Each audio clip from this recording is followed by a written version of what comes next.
feel like different generations just don't get each other? Certified coach, licensed therapist, and speaker Tess Brigham tackles the generational challenges shaping our personal and professional lives on The Gen Mess with Tess. Listen in as Tess and experts around the globe provide insights and practical strategies to help you bridge the gap and thrive, no matter your generation. Now here's your host, Tess Brigham. Hello and welcome to The Gen Mess with Tess, where we're not just fixing the mess, we're figuring out how to live in it. I'm your host, Tess Brigham, so let's make sense of the mess together. Brad Hoos is the brains behind the Outloud Group, the influencer marketing agency brands actually like working with. He pairs killer strategy with real performance data to drive growth across YouTube, TikTok, and beyond. Brad also founded the men's flannel brand Musk Ox and runs Outloud Talent, backing up top creators. Thank you so much for being here. Hi, Tess. I appreciate you having me. I'm excited to chat. So how did you end up in the influencer world? Because I don't know how old you are, and you don't have to tell me, but my guess is that in college there wasn't an influencing major, right? So how was this part of your plan or a happy accident? Well, first, there might be an influencer major now in colleges, but I would advise against any listeners from pursuing that major and maybe stick to some fundamentals for college. But yeah, I'm actually an engineer, so I like to say I'm a recovering engineer and recovering management consultant. So I worked as an engineer for years, got an MBA, worked as a management consultant, where I did get a chance to, start some new lines of business there. I got a chance to work launching a new healthcare line of business for USAA, and I got a chance to work on a ERP, basically the software enterprise resource planning, the product that would run Caterpillar dealers when I was with Accenture. So Caterpillar dealers are actually really big organizations globally. Plenty of them are billions of dollars in revenue. But so got a chance to do that, got a chance to do a little bit of marketing and always had interest in it. But I think like what I really found I was excited about was building and growing companies. And so my business partner, Joel Beckett, he is the one who founded the Outloud Group. And we got connected through a mutual friend. And I started grabbing breakfast with him once a month or so. He would say I was a consultant for him during that period of time. And we just clicked right away. And I found what he was doing fascinating. And, the conversation continued and evolved. And, now it's been over 11 years that we've been working together in influencer marketing. So a little bit of a background in marketing, but definitely wasn't something that I sought out to do. So it kind of found me in some ways. So is there a lot of, I'm just curious, because I've had quite a few clients that worked in consulting over the years, and they're, MBA, is there anything like, wait, you're in influencer marketing? You're an MBA. You were, right? These consulting firms that are very prestigious. Has anyone said, what are you doing? What's funny is I know a few people who've kind of gone down this path, but I actually think working as a consultant has been really helpful for what we're doing, because we are working with large, sophisticated clients in a lot of cases, and being able to have that experience of managing clients and helping to like guide them and steer them has been really beneficial in terms of like shaping how we do our business. Because at the end of the day, we are identifying the right influencers and helping them to create awesome content and go live. But more importantly is kind of the beginning and the end. We're helping to set the strategy and solve a business problem. And then at the end, we're really going deep in terms of like the attribution of the campaigns to be able to say, okay, here was the business outcome, and we can point to this platform, YouTube or TikTok or Instagram or podcast, and these are the specific creators that move the needle, and here's how we know all that. So that attribution and like, comfort in terms of sifting through data to have insights has been really helpful in terms Hmm. of being able to, help run an influencer agency. Yeah. What is, it's funny as you're speaking, I'm working on I'm working on this piece. I don't know what it's going to be, but did you watch the Super Bowl this year? I I assume you did. did, yes. Okay, so and you saw the halftime show Kendrick Lamar? Hmm. Okay. So I have been thinking about that performance since that time. And the thing that sticks out to me is, in the beginning when he said you can't fake influence, right? They tried to rig the game, but you can't fake influence. And that's what I've been thinking this, I've been pondering this idea of what does it mean, can you fake influence? And I talk about how Kendrick, from what I see, is he knows himself very, very well. He understands himself well. He understands what he believes in and doesn't believe in. And he doesn't need to convince anyone of anything. He's just sharing it. And for me, I thought, well, is that it? Is that what a true influencer? Um, because you truly can't, right? I talk a little bit about how it's not, influence is really in the hands of the influenced, not the influencer. Hmm. And so the influencer doesn't really have any control. It's really about, right, you showing up as you, being authentic, being real, and believing that, and that people can really feel that when there's a disconnect. Is that what you Yeah, find with the people that you work with? for sure, for sure. I think trust is ultimately what delivers influence. And it's one thing for someone to know who someone is, and it's another to trust them. And Mm. not to get too nerdy, but there's something called the halo effect in psychology, Mm-hmm. Mm-hmm. which is basically like if I trust you as a good doctor, for instance, and we have good reason to trust someone. They're board certified. They've been a physician at a well-respected hospital for years, whatever. So we say, okay, I trust this person. We're actually then way more likely to take their advice with finances. Mm-hmm. For example, even though this person may know nothing about finances, we've now said, hey, we trust this person, and therefore we're going to take their recommendations knowingly outside of the areas of expertise that they have. But Mm-hmm. I think so the real power comes from like, hey, where do you trust someone? And I think Mm-hmm. like, people being clear what they know, what they don't know, what they like, what they don't like, is where that trust comes from Mm-hmm. as humans.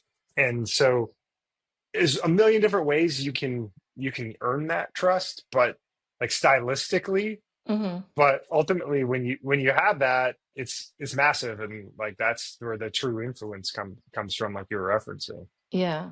But do you think there's a tipping point? Because I know sometimes I listen to podcasts that I support them on Patreon. I feel like I've given them a lot of money. And what I'll notice is like, how many commercials are you doing? Like, really? Hmm. Are you really using all these products? There is this piece of, at some Yeah. point that you're going to say no to something?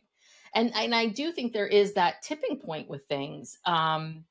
Where I think people can venture out away from their core expertise, but I do think people start to go, wait a second, have you? I'm sure you've seen that happen.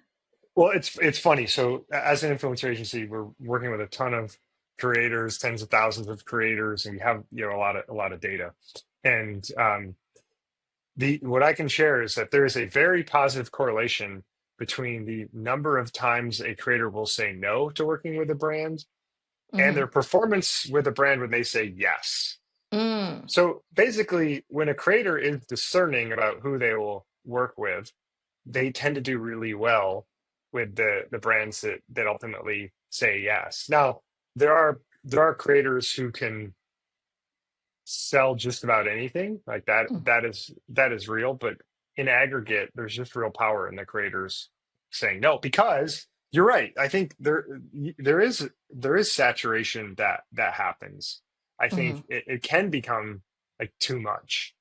But also people don't consume mainstream media the way that they have historically, right? Yeah. It's very individualized, and there's a lot of positives to that. I think in society we talk about a lot of the negatives, but you talk about people who can find their tribe, right? And it's like I may be the one person who lives a certain lifestyle in a rural town, and I feel very isolated because of that. But online, I can see there's actually a lot of people who share my beliefs, right? Hmm. Or have the same feelings that I do, and that's actually really a powerful, cool thing about it, about influencers and social media today is being able to have that connectivity. But I think the point I would make is like you do have people who are interested in these niche uh, forms of media, and a lot of times, um, you know people aren't going to people are just going to value that as a way to find and observe like new products. And the worst case would be this becomes an advertisement as opposed to a Hmm. true endorsement. um, but there's still value even in that if I put on like my marketer or my brand hat, but there's definitely less value as compared to being able to really trust the endorsement. So yeah, you have to be careful as a Yeah. as a as a creator to not over endorse things for And sure. and I think that's that other part of influence, right? Which is that understanding of self, understanding what do I believe in, what do I value, so that it's okay. It's and I think that's a big part of it is what exactly what you're saying no to is just as important as what you're saying yes to. And Mhm. so, but I want to talk about we're here to talk about mental health and other things. So I want to talk about being a CEO. I've worked with lots of CEOs over the years, and it's a lot of like needing to change times. I'm in my car. I'm on my way here. That there's not, from what I see, I'm talking to China at midnight. Then I'm up the next day talking to someone else. So is your day just insane from the moment you jump to the moment you go to bed? No, I'd say for the most part, yes, but I think it's really important for me to carve out pockets where it's not like that. Mm, And that's hard to do. But I do have like two pockets in my day that I try to keep as tame as possible. So one of those is in the morning, right? So I have a morning routine, like like a lot of folks, mm, um, and so I go outside with my dog. I wake up, go outside, take my dog for a walk, get a little bit of sunlight, get a little bit of easy activity. Then I take my AG1, uh, and then I go to the gym mm, and I'm listening to a podcast, when I'm at the gym. And that's like my happy time. And then mm, I, come home, eat breakfast, which is the same. I eat the same thing, yogurt, peanut butter, um, and banana. Like, and I mush it all up. Like I have a 3-year-old daughter. Today's her third birthday, actually. oh, And wow. so she ate that, and I was like, "That's pretty good," and it's basically all whole food. So that's what I eat, um, and those that time is like really important to me Hmm. because I'm able to like zoom out and um, really gets my body and my brain right for the day. Hmm. And sometimes things happen. I'll get calls or have to respond to things, but usually I'm up early enough where that's not happening. Hmm. Um, and then the other thing is like when I do come home, I try to eat dinner with my wife and daughter every day, and that's like an Hmm. important piece of our routine. But beyond that, it's chaotic. It's all the things. We Hmm. have clients in Asia and the Middle East and Latin America and the West Coast and the East Coast. So there's always things that are happening, and need eyeballs. And we have team members across all those areas as well. So there's no shortage of things happening and fires to put out. Hmm. So do you subscribe to a lot of the productivity stuff that you see? Are you someone who like I have 2 to 3 designated times where I just answer emails, but I don't answer them anywhere else. I always make sure I do the hard stuff first. I'm sure you've heard about all these productivity tips. I'm curious, which ones do you use? Which ones have been effective? That's interesting. Yeah, I've tried a lot of those things. Um, and what works well for me is I have a list, like a to-do list that I mean, I have a journal with me, or I should say a notebook, right? I have a Mm-hmm. notebook that I write all my notes in. I have a page of my to-do list. I I have not found that that has worked well for me to like only send emails during a certain period Mm-hmm. of time during the day. I think that uh, I've seen it work. I'm trying to not constantly be on it, but it is Mm-hmm. it is challenging because I feel like my job as a CEO, there's a couple of things. Like one, how am I spending deep think time to really be able to, make tough decisions, set what we're going to do, moving forward. But then also there's I feel like a lot of like micro corrections that are constantly happening. I shouldn't even say corrections, but there's a lot of micro decisions and Mm-hmm. micro guidance to kind of like avoid challenges and try to make sure everyone's communicating and being supported. And I've found that like for me, one of the things I think I'm really good at is finding like connections between different things that are Mm-hmm. happening. And when I see those, I want to communicate out to try to help everyone, you know, see what's happening and trying to be better prepared for next week, next month, next year. So I've definitely tried. I do try to block out time on my calendar. I call it GSD time, right?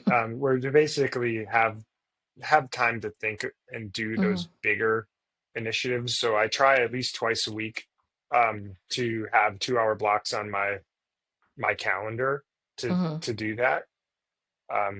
And frankly, like another thing I'm trying to do, and I've talked to multiple people on our team, is to try to like be doing less and asking people to try to help me to do less Mm-hmm. and to make recommendations to me on things that I should not be doing as CEO because Mm-hmm. that's a constant challenge as Yeah. well. Yeah. What I found over the years of working with CEOs is that the key really is what can we take away? What can we take away? I mean, that's the biggest piece of it. And because I have a lot of people that come to me and say, I'm stressed out, I got all this stuff going on. And it's usually like I'm yelling at my wife, and my wife says I need to talk to somebody because I'm taking all my frustrations out on him or her or whatever it is. And Hmm. so what I've found to be is that CEOs really, they want to take on challenges, right? So they're like, okay, I need to exercise more, I need to meditate, I need to do this, I need to do that. And so that mindset of I can do this, let me grab it and let me do it. And then again, I'm sure what you've seen is, but it becomes more overwhelming, so now you have more on your plate. And that the key for what I found is that it's really, I don't even talk about what to add. I'm not even, we don't even go there until they've eliminated a certain amount of stuff. And it's pretty amazing when you break it down with people how often they're like, "Oh yeah, I don't have to do this," or "Oh, wait a second." Like I could farm this out to somebody else, where you get so used to doing something or believing that you should do it that you don't ever think about giving it up. Hmm. Yeah, and that's hard, right? It is hard to give things up. It's funny because it's so much easier when you're not the person, right? So my business partner, Joel, um, when I started working with him, one of the things I told him was like, "Hey, I want to fire you from 50% of what you're doing each year." Mm, Um, and so it's like, "Hey, you shouldn't be doing media planning anymore. You shouldn't be dealing with, HR stuff, whatever the case may be." Um, and so he kind of like immediately, not immediately, but quickly was like, "Yeah, you're right. This is great, and this is like a good rubric to do." So I'm trying to do that, and I find it's way easier to like identifying someone else. Here's the things you should take off of your Mm-hmm. plate versus yourself. And that's where I feel like, you know, one of the things that's tough as a CEO is to be able to get honest opinions and honest answers Mm-hmm. from folks. And I try really hard to do that. Um, and one of the ways that I try to do that is asking people like, hey, what do you think I should not be doing that Mm-hmm. I'm doing? And some people are just not wired to think that way. And for other people, they have some like really good thoughts and they identify like, hey, I can do this. It's like, oh, that's great. Like I would I would welcome that. So I do think that's yeah. What would you say no to is a really, really important question Mm-hmm. to answer. We were just talking about that with respect to, you know, a prospective client today. In fact, like it's tough to say no, but Mm-hmm. that's how you're really able to cut through the noise and be successful when you do say no. Yeah. Well, it's hard too because I've seen, I mean, there's all these books and articles written about be a person who says yes, be a yes person. Yes is how I've been able to, and I do believe on some levels that's important, but there is a point at which, and maybe in the beginning it is a lot of saying yes to things, saying yes to, but there is a point at which you do have to start saying no. And I think that's very confusing for, much like a lot of the advice that's out there, it's hard to take it in because so much of it is about where you are in your life and who you are. And so, but people, like, they start to subscribe to this idea of I'm coming from a place of yes. And I've seen that over the years of people just getting stuck in that place, thinking that this is the secret to my success Hmm. is. So actually that brings me, because I was looking at the Out Loud website, and you talk about creating, with your employees, a culture of success. So what is that? What does success mean to you, and to you, and to Out Loud, really? Hmm. Yeah, that's a great question. So what we're very focused on growth, but not in terms of like revenue or in terms of the number of team members that we have. We're really focused on personal growth, right? And so when we're thinking about our objectives for the year and like our performance review for our team members, we should really spend a lot of time in terms of thinking about like, how do you want to get better, right? As a person and as a human. And frankly, we ask it in the interview process as well. It's like, hey, taking knowledge acquisition off the table, like where are you trying to get better in the next year?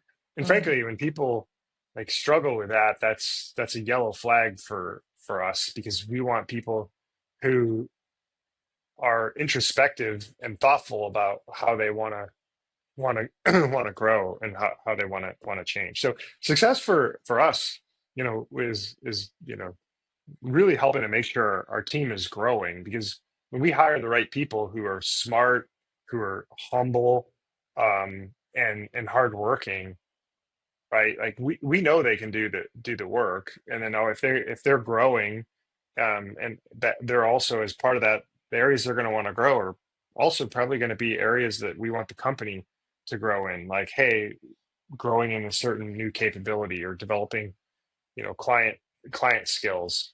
So those are massive, you know, areas for us. So we see success in terms of like growth as we believe, you know, growth starts from within. So Mm-hmm. be bigger on the inside than you are on the outside. And if we do that, starting with us as individuals and then as a team, that will allow us to then grow with our clients and our partners. But we Mm-hmm. really focus on trying to grow as individuals as a team. It was really interesting to see some of the values of Out Loud. And you see these in a lot of companies. And then I tripped upon, what were the emotional maturity was another one, Hmm. true communication, and Yeah, respect for the back for the individual. individual. And I was Hmm. like, whoa, look at all this emotional intelligence. And I've talked Yeah. to other people on this podcast and other places about this idea of, right, we tend to over index IQ, and really it's EQ. The EQ is, obviously you have to have a certain level of an IQ to do jobs, but really it is the EQ and the willingness to be exactly what you're talking about, the willingness to look at yourself. Hmm. So one of the things that we um, that we're very adamant about is like one of the big pieces of a toxic culture are when people aren't sure what others are saying about them, or when they feel like people are talking about them behind their backs or gossip. Mhm. So one of the things that I think we've done a great job of rooting that out of the organization from day one is basically if if someone says something to you about a third party, right, about someone else on the team, they've now involved a third party, so you now have an obligation to say, "Hey, Tess, like, have you talked to Jimmy about this? Like, you're telling me you don't think he knows what he's doing. He seems to be like not respectful of you. Have you talked to him?" It's like, "Oh no, blah blah blah." Well, I now have an obligation to make sure you and Jimmy have a conversation, and you tell him that. Mhm. And if you don't have that within the next week, then I have an obligation to like broker that together to make sure Mhm. those conversations are had. And I think like it's hard, right? But like you need to respect your team members enough to be able to have those hard conversations with them, and we've seen a lot of growth that has come from that. um Mhm. and so that's like a very common practice for us. Things aren't perfect, but we've really valued that, and we've seen team members really care about it, and we spend a lot of time when we get together as a team. We spend a lot of times talking about our core values. Mhm. And we don't like lead with every meeting and saying it or something, but I really believe that we are living those every day, and that's like a real differentiator for us in terms of like how we've had success as an agency. Mhm. I'm going to put you on the spot a little bit. I'm curious, is there a moment in your career where it really changed how you lead or see yourself as a leader? It's a good question. um One of the it's interesting. So this is more of an internal thing than an external thing. But when I became CEO about a little over 3 years ago, 3.5 years ago, I guess. When I first did that, I started to like I felt like a lot of pressure on me, and I was like feeling everything that happened. I like felt an emotional weight on it, and I happened to go on vacation. Um, uh, like 3 months in. And it was on that trip I had this great insight. I was like, you know what? I'm going to have to, I'm going to have to make these decisions. I'm going to have to deal with these challenges, personnel situations that might come up. Those are all things I'm going to have to deal with. And I can either choose to bear the weight of that emotionally, or I can choose to do those things and not let it emotionally, Mm. sit on me. Mhm. And I've found that that was actually really powerful, and it's like, in some ways I'm carrying less.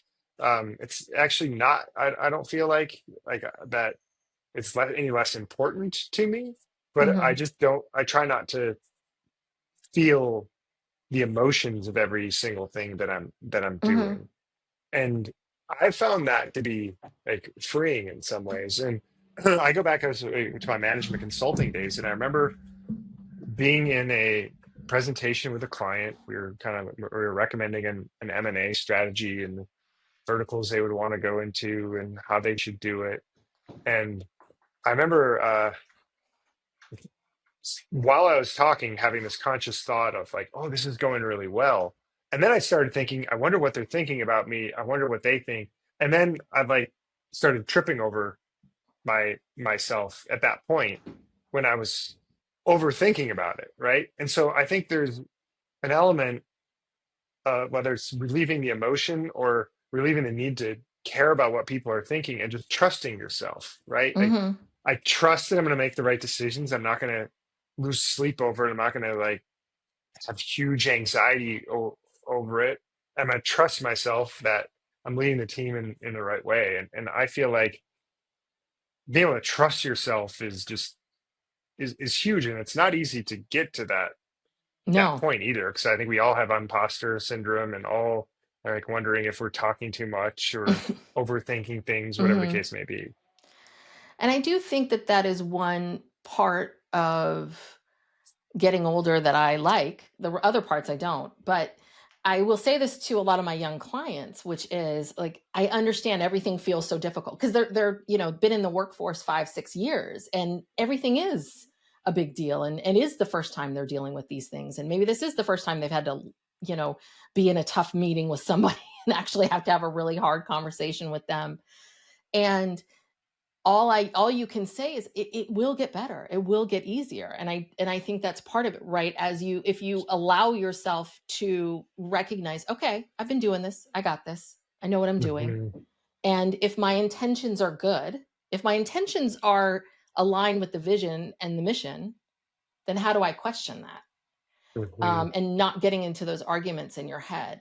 I would think that this also helps tremendously with your daughter as well, right? Being a parent, because that's a big part of being a parent is, okay, I can't get, you can't, your kid is a separate person. You cannot get attached to everything that they're going to do or not do or how they're going to be. You really have to trust that what I'm doing and that I will figure it out and they will figure it out along the way. I mean, it's important. Hmm. Hmm.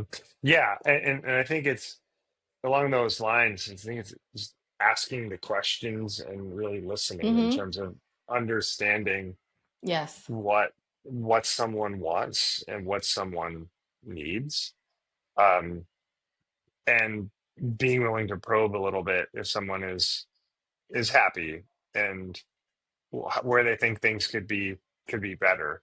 Because I Hmm. think in those moments, you learn a lot, and then you can ask yourself, well, how am I contributing to this Yes. problem and this challenge? And so it's like it's the most simple thing, but when we are busy running around like chickens with their heads cut off with 1,500 things to go every day, I mean, it can be hard to sort of pause and think and Hmm. understand and realize like how you're impacting that. So I think Yeah. that's something I try to do. And my daughter's 3, but amazingly, she's still pretty darn good at being able to like talk through what she wants and Oh, what yeah, she I'm she sure. needs. Yeah. Yeah. And I'm sure actually as a CEO, I would think having a 3-year-old in some ways is good because with 3-year-olds, you really can't be doing anything else. Like I'm sure she really does force you to like, you can't, I have a teenager, he barely talks to me. So, I can work late, I can get distracted, I can do those things. Right, But right. when my son was little, it was very much, I got home from work, you get on the floor, that's it. Like there was no thinking about anything. And for me, that helped me tremendously because it switched me off. And it was almost like, Hmm. oh, now this is the whole point of my life here. Who cares about what happened there? Right. So I can imagine having a 3-year-old people might think it must be hard, but I would think it's actually beneficial. No, you're spot on. I think that's great, and I think to me one of the keys to happiness is finding things where you can live in the moment, because so often like we are thinking about what's next and what am I doing tonight? What am I doing tomorrow? Oh, do I Hmm. have, did I order the groceries? Did I do this? And to be able to have something that forces you to live in the moment is amazing, right? Yeah. Like, um, so for me, that's one of the reasons I love college football, right? So when Michigan State is playing, like I'm just living in the moment, and live in the moment is awesome. Like Hmm. it's amazing. And I remember going like go-kart racing, this is by 15 years ago now. But at the end, I was like, why was that so fun? And I was like, oh, it's because I wasn't thinking about anything. I was just living in the moment, and be able to do that, yeah, with my daughter on a regular basis Hmm. is a total blessing. Be able to have that, and Yeah. much more meaningful than a football game or driving in a go-kart, I might add as well. Yeah.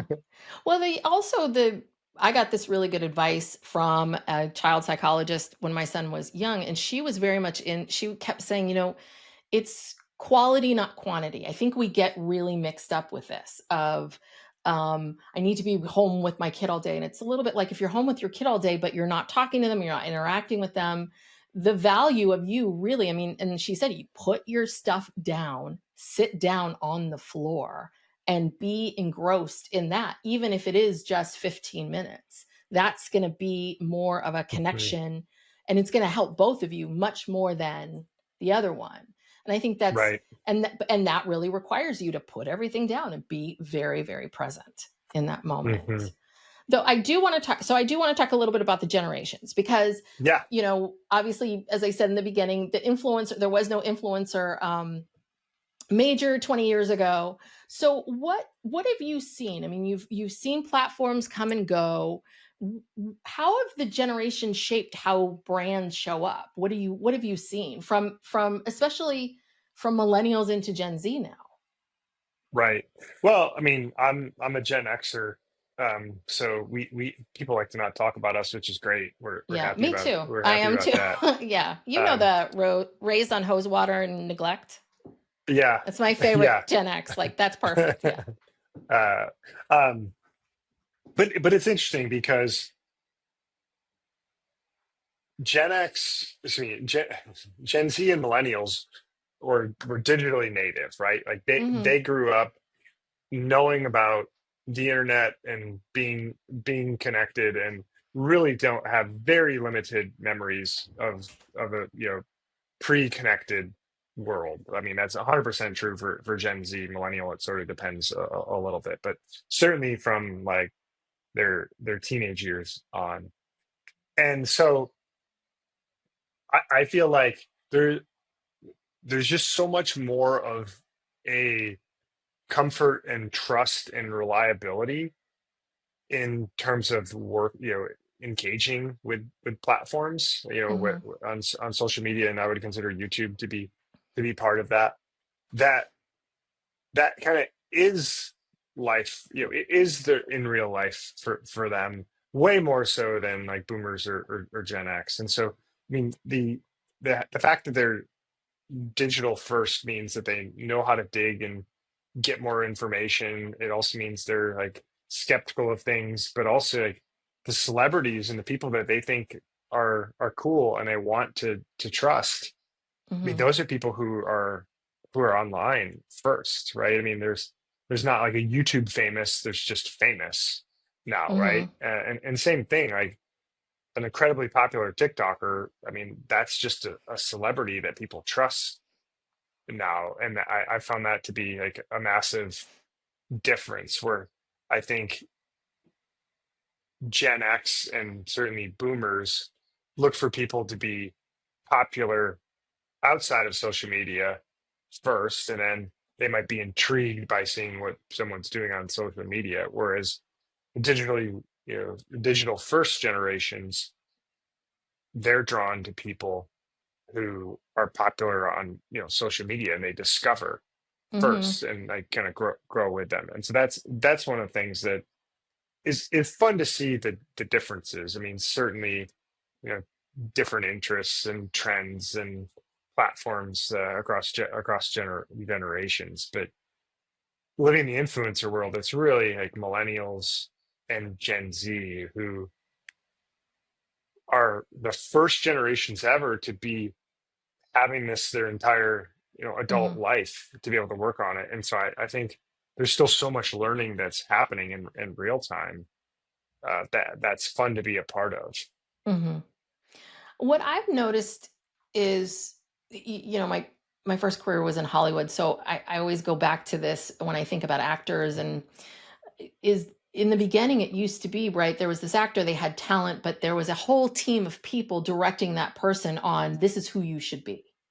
Yeah. And that person was huge on this big level. And the world that we live in today is, I have this other podcast with my sister, and Psych Legal Pop, I'll I'll plug it there. But and what's fascinating about it is you find, like, oh wait, we're little celebrities in this very small microcosm of this world of the people that listen to our show.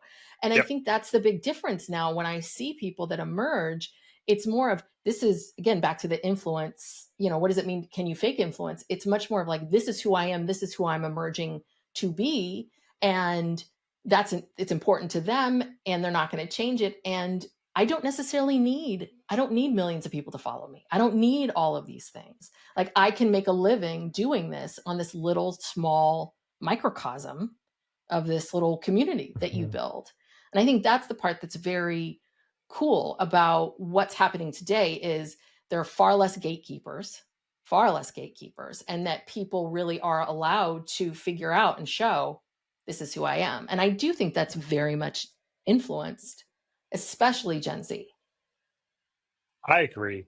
I agree. I'd like to say that influencers are decentralized media companies Mm, because when we think about um, an influencer, a lot of times the first image that comes up is, someone standing next to the pool recording themselves on Instagram. hmm But large creators or even mid-sized creators, they're teams of people, and they are media agencies that have a massive reach and massive following in a lot of cases. In others, hmm they're niche communities. But in, Yeah. in any scenario, I mean, this is sort of like the next evolution of media. You think about back 40 years ago, 50 years ago, there was a handful of TV networks, right? NBC, hmm CBS, ABC, maybe Fox. And then cable came, and holy cow, there's 40 different TV channels. And now we've evolved where, between the internet and YouTube, Instagram, TikTok, podcast, I mean, there's like countless communities that you can join. So hmm there becomes a lot of psychological significance to choosing who you want to follow and who you're selecting to be your tribe. And as social creatures, we look to identify others that are the ones that are telling us how we should model our norms and our behaviors and our beliefs. And that's hmm that's what's happening. And I think that's powerful and awesome that there are these communities that have formed, and that people can find out who they really want to be like, as opposed to looking at just mass market Yes. celebrities. I think that's awesome. And there's also you know danger in that, because it is so decentralized. Like, yes, some people are going to take advantage of that. Some people are going to not present things as they really are, or trying to hmm monetize their audience in ways that they can't.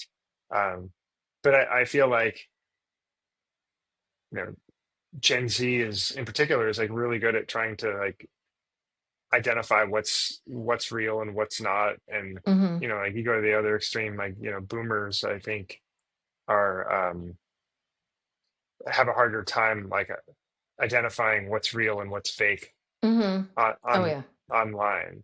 hmm um and so by being able to like know what's real and live in that world and select your own community, I think there's a lot of awesome parts about living Yeah. in a time when we can do that. But there's plenty of challenges too, which I feel like get a lot of coverage. I'm not discounting those, but the, Yeah. the positives of it, I feel like don't get brought up as frequently. Well, and again, when I see all these headlines about Gen Z entering the workforce and they don't want to work and they're lazy and they're this, and then, all you have to do is go back to when, us, Gen Xers, they were worried about us. We were slackers. Like the boomers fought and they stopped a war and we were fighting for our right to party. And right, that's what they thought, that we Yeah, wouldn't for figure sure. any of this stuff out. So they both millennials and Gen Z, they get a lot of flack. So what do you think, especially since it sounds like you work with a lot of young people, what do you think they're doing well? What do you think they're doing Mhm. right? Yeah, I think they're not afraid to speak up for themselves. and hmm and I feel like there was a time where um I think some of the broader themes I felt about some entitlement happening, you know.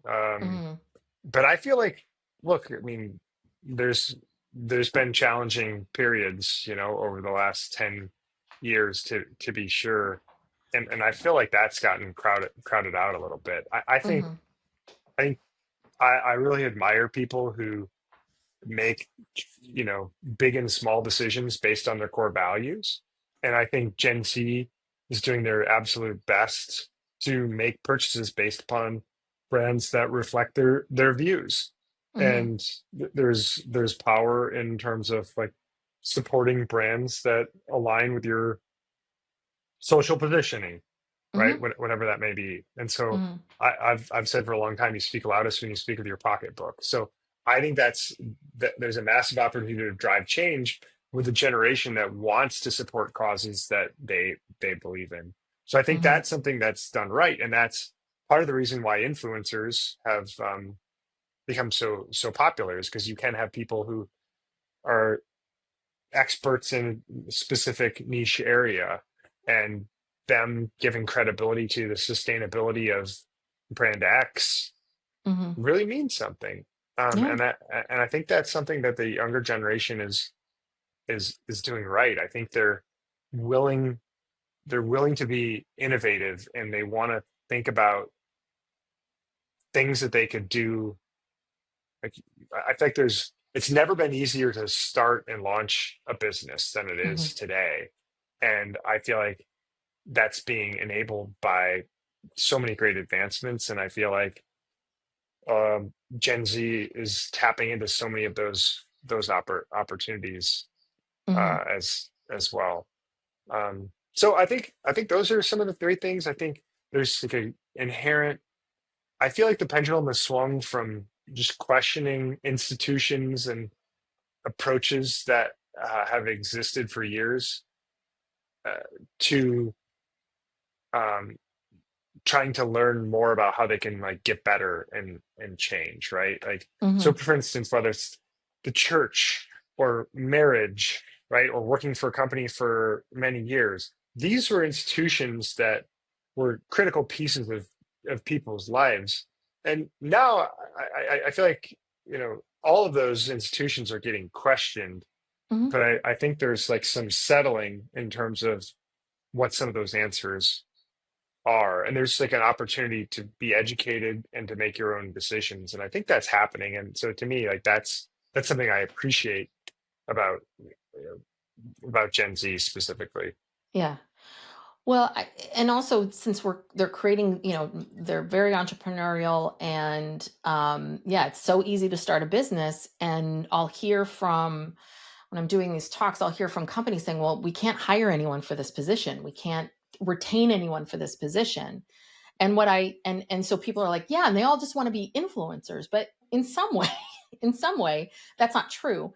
But in some way, I really do think that this is actually a good thing, because I think it puts things back on companies where where okay, if you want to retain employees, then you gotta figure out why no one's why you can't keep anyone. There's a reason.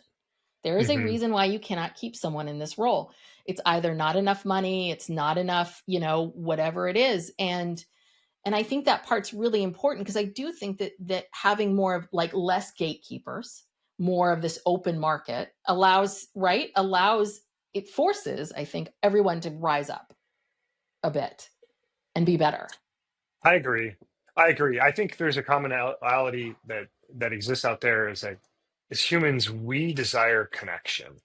Hmm. And so on one hand, it's scary and crazy to me that the number one profession that, yeah, the next generation wants to become is like YouTubers or influencers. But I Hmm. think what's really behind that is people want to feel understood and they want to feel connected, right? Hmm. And I think people see creators as people who are comfortable with themselves, are showing and revealing themselves, and have developed a community around being who they are, and like being able to develop that connection. And I think there's so much of a comfort of having that connection online. I actually think I think you need real life connection to be clear, and I Hmm. think that's disproportionately important. I think that's coming back in some ways. But like, I think when people say they want to be an influencer, a lot of that is like, hey, that we see this as a channel to be able to bring more connection Hmm. to the world around us, and in particular people's lives, because that is so important. Yeah. Well, that's a good place to end. Thank you so much for being here. Is there anything that you want to plug or talk about, or you would like people to know about? Yeah, if you're interested in anything related to influencer, check us out, outloudgroup.com. We work with a lot of great high growth and enterprise brands to help them figure out the right strategy. And yeah, about 5 years ago, we launched Musk Ox um, Hmm.